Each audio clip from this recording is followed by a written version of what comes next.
As a bit of a continuation from my poorly aged NHL bracket, I studied these Florida Panthers conspiracy theories, and from my observations, I do think the NHL has significantly aided them these last few seasons in the playoffs. I've compiled together every favorable decision they got from the league or the refs that they've benefited from.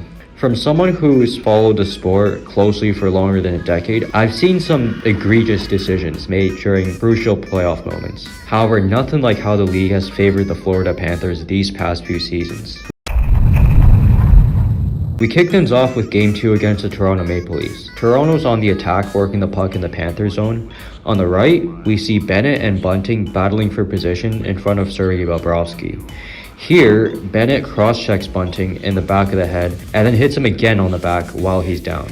Bennett only ends up getting a slap on the wrist when the initial cross-check could have got Bunting hurt badly. Let's compare this to some other similar offenses that the Leafs have committed on other players. Matthews getting 2 games for cross-checking Dahlin.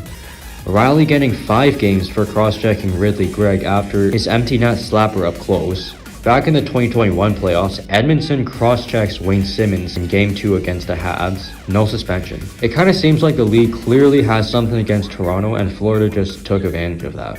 On this play, Riley cuts in on Bobrovsky, and the puck seemingly gets stuck under his pad. Though, however, there was no whistle to stop the play.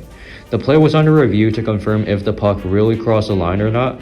A few different angles were viewed before then, and the announcer confirms, "There is a replay they're showing here.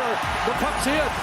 Now, because the whistle wasn't blown, the play is technically still on during this picture here. The puck is over the line. There's white between the goal line and the puck. This should have been the game-tying goal. Toronto does get the equalizer without the goalie pull with 4 minutes left in the third period, but loses in overtime and gets eliminated. So the chain of events. If this goal wasn't missed, Toronto wins 3-2 in regulation.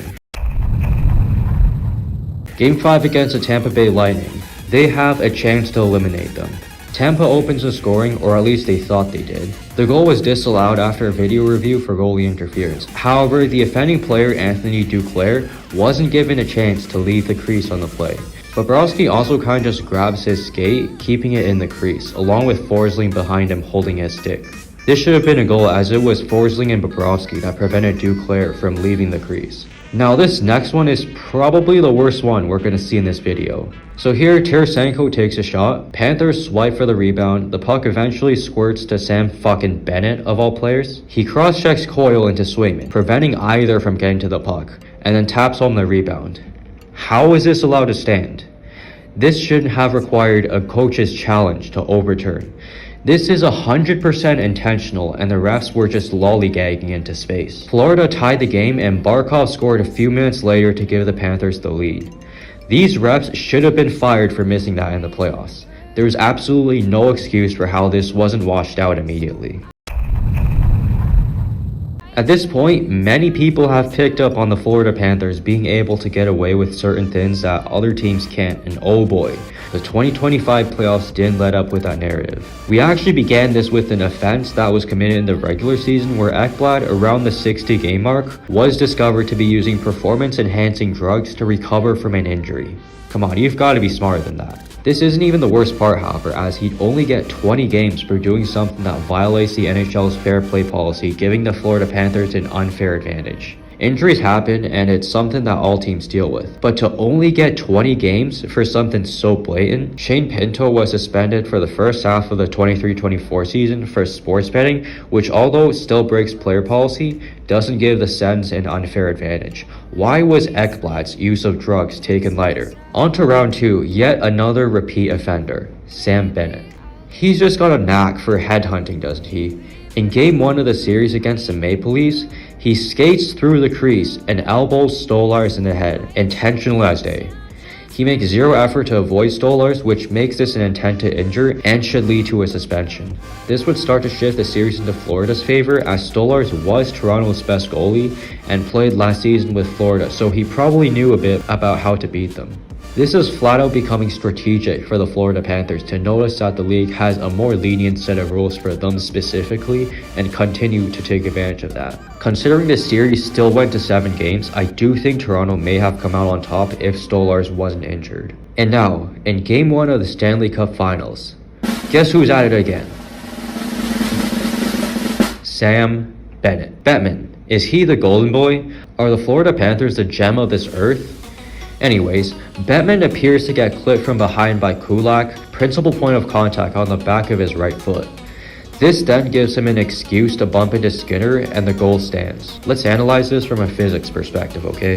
His default trajectory was to fall backwards in the direction his back was pointing, which would avoid Skinner. Instead, he begins crossing over to his rear left into Skinner, impeding him from making the save. Makes no contact with Wallman nor anything that changed up his original trajectory. He's clearly in Skinner's crease when he interferes with him. Wake the fuck up, refs. So now what? Florida repeats as Stanley Cup champions and have a chance to become a dynasty if they win another within 5 years of June 2024. These playoffs have arguably been my least favorite to watch, and it's because of the league selling out its integrity to aid the Panthers to these accomplishments.